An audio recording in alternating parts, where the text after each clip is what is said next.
성도 여러분, 오늘은 십자가에 죽으시고 장사되신 예수님께서 사망 권세에 이기시고 죽은 지 사흘 만에 부활하신 영광스러운 부활절입니다. 부활의 믿음과 소망과 능력과 권세가 성도 여러분들에게 충만하시기를 기원합니다. 부활은 사망과 절망의 어두움으로 덮인 이 세상에 생명의 빛, 소망의 빛을 비춰주는 위대한 사건입니다. 역사의 획을 긋는 사건이라고 할 수가 있습니다. 예수님의 부활이 특별히 믿는 우리에게 얼마나 중요한지 모릅니다. 우리가 오늘 교독한 고린도전서 15장 17절 말씀에 보면은 그리스도의 부활이 없으면 우리의 믿음도 헛되고 우리가 여전히 죄 가운데 있을 것이라고 하였습니다. 앞에 화면에 영상을 한번 보시겠습니다. 저기 보시면 저게 울산대교입니다. 길이가 1800m. 저 다리 이름이 현수교라고 합니다. 현수교라는 것은 다리 양쪽에 큰 교각을 세워서 여기에 철선이 이렇게 연결이 되어 있으면 연결된 그 선에서 줄이 모두 다 내려와서 상판을 딱 이렇게 붙들어 매고 있는 것입니다. 저게 우리나라에서 남해대교에서 제일 먼저 사용이 되었는데 우리 울산에도 저렇게 훨씬 긴 다리가 놓여졌습니다. 그런데 우리가 주목해야 될 것은 양쪽에 서 있는 교각입니다. 현수교에 있어서는 한쪽이라도 교각이 없으면은 저건 다리가 될 수가 없는 거죠. 양쪽 교각이 굳건히 서 있어야 됩니다. 우리 기독교 교리, 기독교 신앙, 우리의 믿는 복음이 바로 그렇습니다. 우리 기독교 복음에 양교각이 있습니다. 이게 여러분 무엇인지 아십니까? 하나는 십자가, 또 하나는 무엇이겠습니까? 부활입니다. 십자가와 부활, 이 두 가지, 이것 중에 하나라도 없으면은 이건 기독교라고 할 수가 없는 것입니다. 그래서 사도행전에 보면은 사도들이 복음을 전할 때에 늘 예수 그리스도의 십자가와 부활을 전한 것을 볼 수가 있습니다. 그런데 여러분, 예수님의 부활이 아무리 큰 기적이고 위대한 일이라고 해도 여기에 있는 우리와 아무 상관이 없으면은 그건 우리에게 의미가 없는 것입니다. 며칠 전 뉴스에 들으니까 세계 최고 부자는 아마존의 제프 베이조스라는 사람이라 합니다. 테슬라의 알론 머스크라는 사람하고 1, 2등을 다투는 사람입니다. 도대체 돈이 얼마나 되냐? 재산이 1260억 달러라고 합니다. 달러로 하니까 감이 잘 안 오죠. 우리나라 돈으로 하면은 150조라고 합니다. 우리는 1조가 얼마나 되는지 상상이 잘 안 가는데 150조라고 하니까 얼마나 놀랍습니까? 그렇지만 여러분에게 감동이 됩니까? 감동이 안 됩니다. 왜냐하면 1조도 내한테 안 줄 것이니까. 아니, 10만 원도 안 줄 것 아닙니까? 그러니까 우리에게 아무 감동이 없습니다. 그러나 우리 주 예수 그리스도의 부활은 우리와 직결이 되는 것입니다. 여러분, 요한복음 11장에 저 베다니 동네에 장례가 난 거 기억하십니까? 나사로가 죽었습니다. 죽은 지 나흘 만에 예수님께서 오셨죠. 오셨을 때에 마르다가 마중을 나왔습니다. 나왔을 때에 그 마르다에게 예수님께서 하신 말씀이 있습니다. 나는 부활이요 생명이니 나를 믿는 자는 죽어도 살겠고. 여러분, 이 말씀을 보면은 예수님의 부활과 우리가 관계가 됩니까? 안 됩니까? 됩니다. 부활이신 예수님을 믿는 자도 예수님처럼 부활하게 된다는 것입니다. 지난 주일에 4명의 성도가 세례를 받았습니다. 로마서 6장에 보면은 세례의 의미를 말씀을 해주는데, 세례가 뭐냐? 무엇보다도 세례는 예수 그리스도와의 연합이라고 했습니다. 예수 그리스도와 하나가 되는 것입니다. 조금 더 구체적으로 이야기하자면은 예수 그리스도의 죽으심과 연합하고 동시에 예수 그리스도의 부활에 연합하는 것이라고 하였습니다. 오늘 우리가 교독한 말씀 중에 유명한 말씀 고린도전서 15장 20절 앞에 보고 한번 같이 읽어보겠습니다. 시작. 그러나 이제 그리스도께서 죽은 자 가운데서 다시 살아나사 잠자는 자들의 첫 열매가 되셨도다. 저기서 잠자는 자는 죽은 자 아니겠습니까? 죽은 자들 가운데서 예수님께서 첫 부활을 하셨다는 것입니다. 물론 예수님께서 살아계시면서 살려주신 사람들, 죽었다가 살아난 사람들이 있습니다. 그러나 그것은 진정한 의미의 부활이 아닙니다. 왜냐하면 다시 죽는 몸이었기 때문이죠. 그러나 예수님의 부활은 영원한 부활입니다. 우리 예수님께서 부활의 첫 열매가 되셨다고 했는데, 그 안에 있는 자들도, 이 예수님을 믿는 자들도 부활의 다음 열매가 된다는 말씀입니다.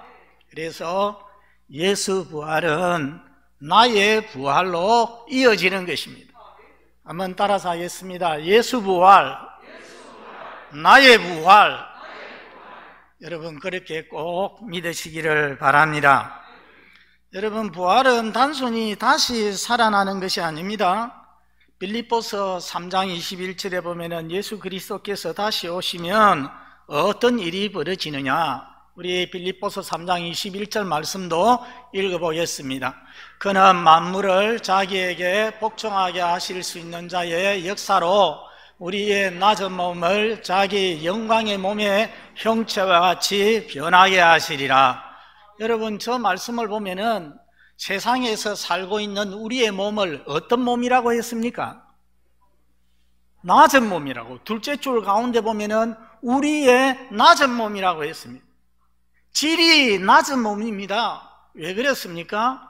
이 땅에 살면서 병들고 아프고 고통할 때가 많이 있습니다. 그리고 때가 되면은 늙어서 또 힘들게 되죠. 그리고 죽게 됩니다. 또 썩게 됩니다. 그래서 하나님 말씀에 우리의 어떤 몸이라고요? 우리의 낮은 몸. 여러분 우리의 낮은 몸 가지고서 다시 부활해봤자 무슨 소용이 있겠습니까? 그런데 금방 그 읽은 말씀에 보니까 우리의 낮은 몸을 어떻게 한다고 했습니까? 영광의 형체로, 다시 말해서 영광의 몸으로, 우리 주님 같은 신령한 몸으로 살게 하여 주신다는 말씀입니다.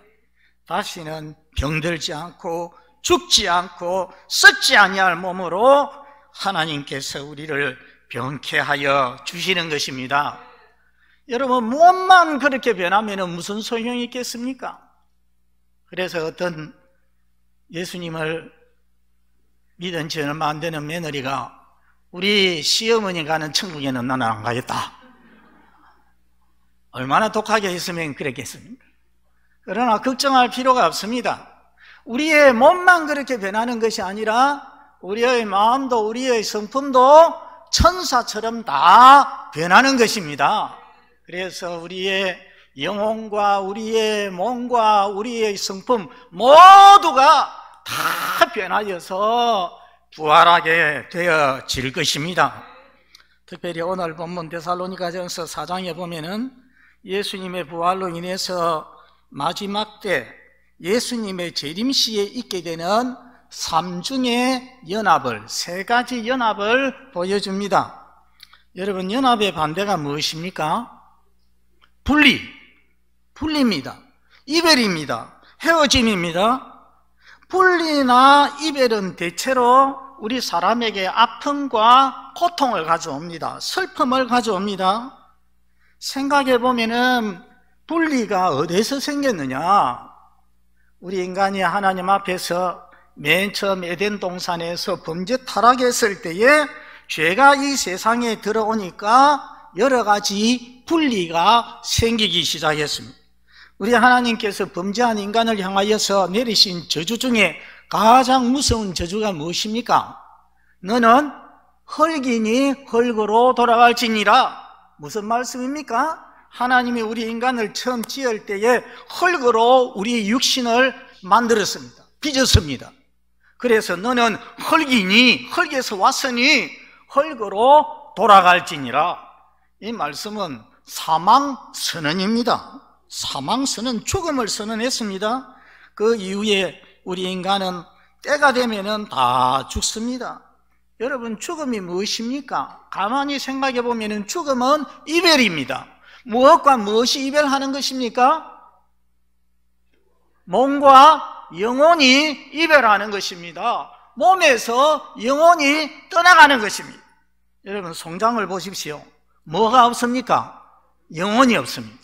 몸은 그대로 있는데 영혼이 그 사람에게서 떠나간 그러한 일이 바로 죽음입니다. 그런데 이렇게 한 사람이 죽으면은 또 무슨 이별이 있느냐? 산 사람과 죽은 사람의 이별이 있습니다. 사람이 죽으면은 함께 살 수가 없습니다.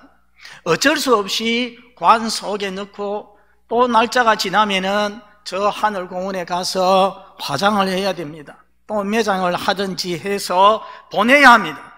죽은 자는 더 이상 우리와 함께 할 수가 없습니다. 세상에 머무를 수가 없습니다. 그래서 사람이 죽으면은 살아있는 자들이 어느 때보다도 슬퍼하면서 울게 되는 것입니다. 인간의 범죄로 생겨난 또 한 가지 이별이 있습니다.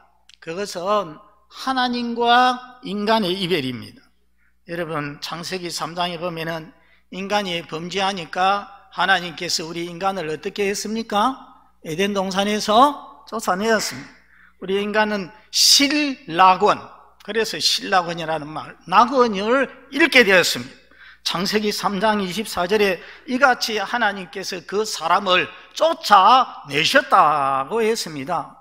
이사야서 59장 1, 2절에 보면은 여호와의 손이 짧아서 구원하지 못하심도 아니요 여호와의 귀가 둔하여서 듣지 못하심도 아니라 오직 너희 죄악이 너희와 너희 하나님 사이를 갈라놓았다고 하였습니다. 죄는 하나님과 인간 사이를 갈라놓았습니다.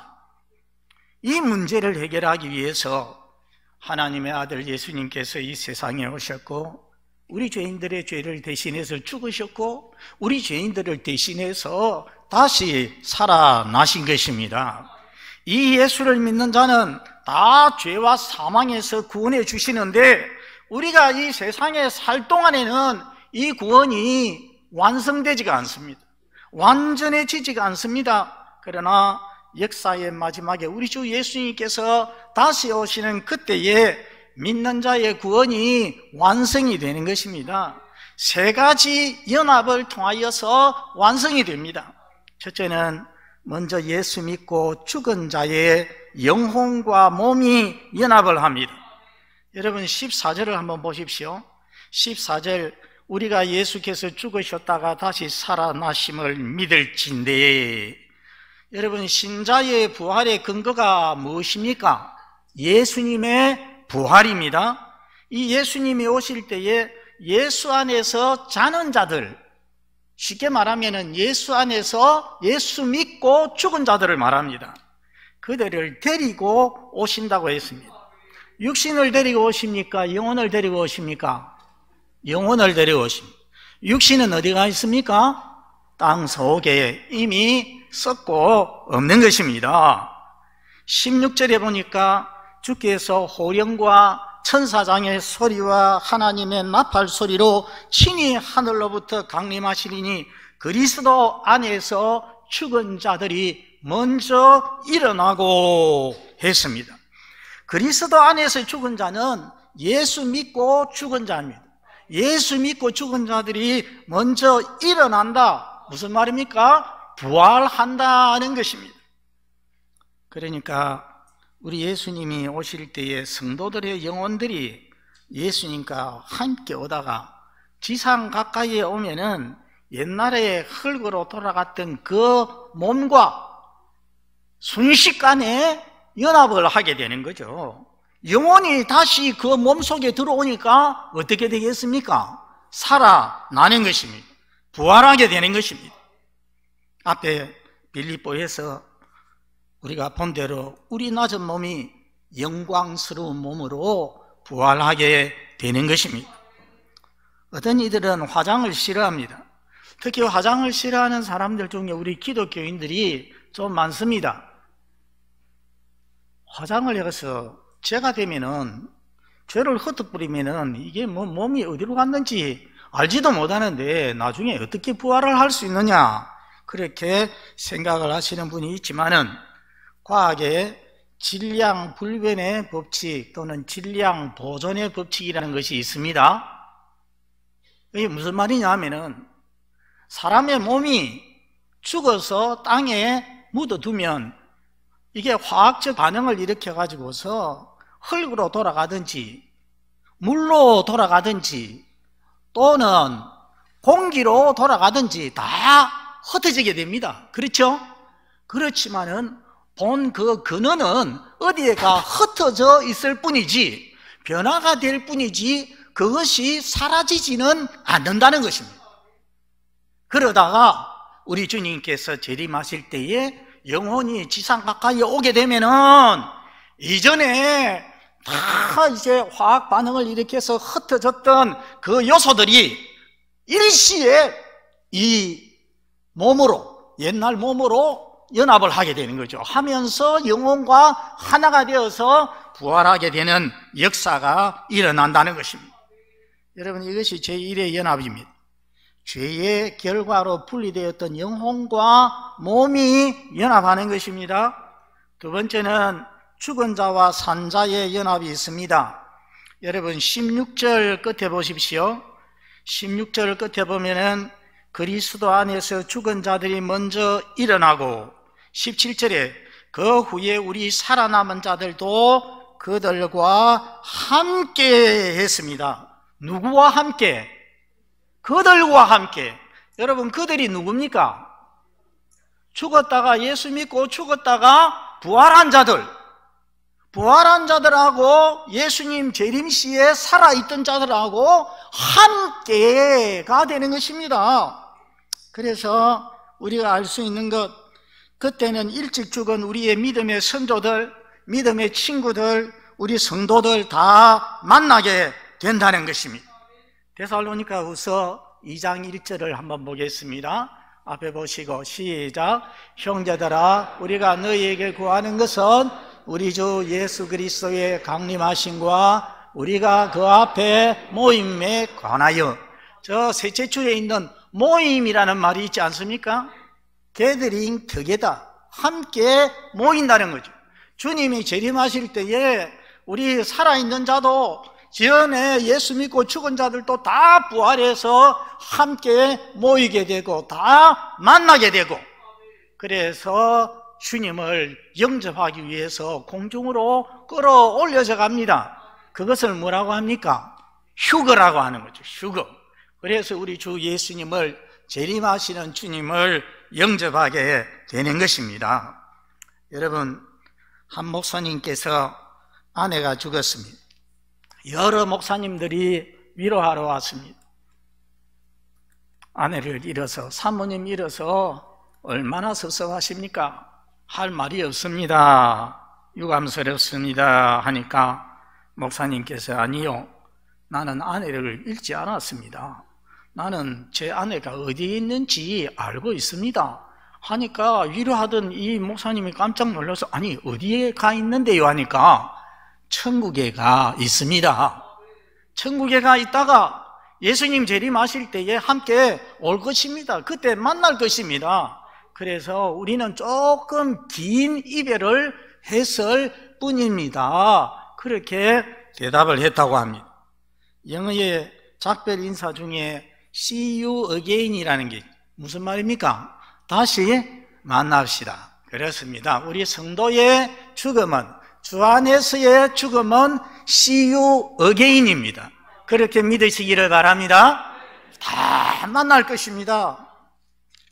이거 생각하면은 소망 없는 자들처럼 슬퍼할 수가 없는 것입니다. 다음으로 세 번째 연합이 있습니다. 17절 후반에 공중에서 주를 영접하게 하시리니 그 다음에 뭐라고 했습니까? 그리하여 우리가 항상 누와 함께? 주와 함께 있으리라. 인간이 에덴 동산에서 범죄했을 때 하나님께서는 인간을 쫓아내지 않았습니까? 인간은 실라고 냈습니다. 하나님과 인간의 교제가 끊어졌습니다.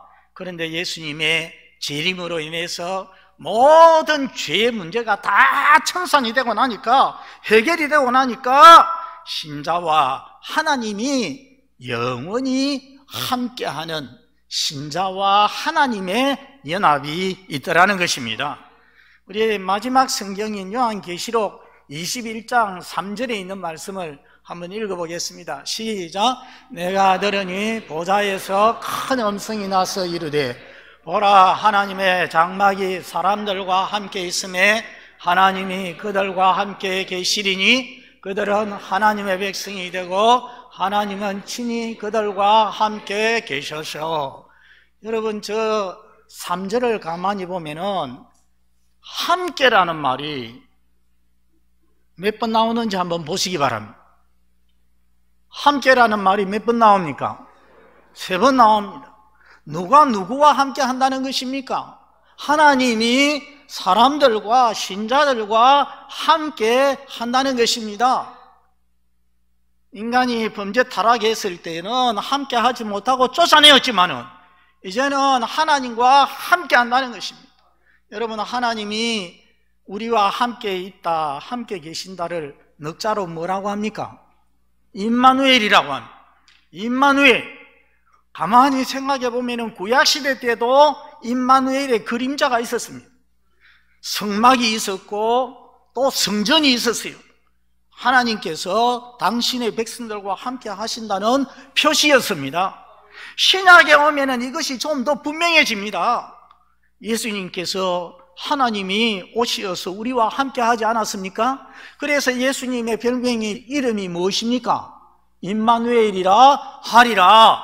그런데 예수님께서 성천하시어서 하늘나라로 성천 올라가시면서 하신 말씀이 볼지어다 내가 세상 끝날까지 너희와 항상 함께 있으리라. 그것은 이제 주 예수님은 몸으로 우리와 함께 하지 못하지만은 누구를 통해서? 성령을 통하여서 우리와 함께 하신다는 것입니다. 그러나 성령을 통해서 함께 하신 것도 완전한 임마누엘이라고 할 수가 없습니다. 그런데 예수님께서 재림하시고 그리고 하나님의 장막이 우리와 함께 있고 하나님께서 우리와 함께 하겠다고 우리가 읽은 계시록 21장 3절에 말씀하지 않았습니까? 그때는 완전한 임마누엘의 역사가 이루어지는 것입니다. 여러분, 거기가 바로 천국입니다. 거기는 어떤 곳입니까? 계시록 21장 4절 말씀을 앞에 보고 읽어봅니다. 시작. 모든 눈물을 그 눈에서 닦아주시니 다시는 사망이 없고 애통하는 것이나 곡하는 것이나 아픈 것이 다시 있지 아니하리니 처음 것들이 다 지나갔음이라. 처음 것들이 무엇이겠습니까? 죄로 인하여서 더럽혀지고 문제 생긴 모든 것은 다 사라지고 하나님의 정의와 평강과 기쁨만 가득한 나라가 이루어지는 것입니다. 성도 여러분, 부활하신 예수님을 믿는 자에게는 하나님께서 이렇게 놀랍고 영광스러운 미래를 준비해 놓고 계십니다. 여러분, 죄를 지은 것은 누구입니까? 우리 인간이지 않습니까? 그렇기 때문에 인간은 죽어야 되고 하나님의 심판 받아야 되고 마땅히 영원한 멸망에 처해야 될 존재입니다.